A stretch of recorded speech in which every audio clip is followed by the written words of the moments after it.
saiki engko kok ora tak genah saiki iso ora mbadok aku muncul cah kuwi. Lah nyapa kok malah rene? Terus sapa ki engko sing nyetir? Wis, ndang didum nang kene ae loro iding. Sik to di tak genahne sik. Iki mung dhuwit kok mau wis tak taning-taning. Gawakno sik iki.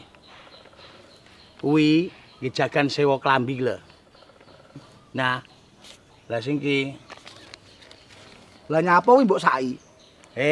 Iki ijole dhuwit sing tak kene dakrem ndik iki lho. Lah saiki dhuwit iki karek 2 lembar tok di.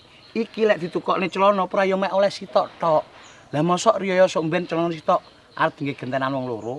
Gentenan ora apa-apa to ndut, pancen hake wong loro kok. Piye. Iya lek nglencermu cedhek-cedhekan kene, wong sak kecamatan mbok lenceri kabeh. Ya rugi aku.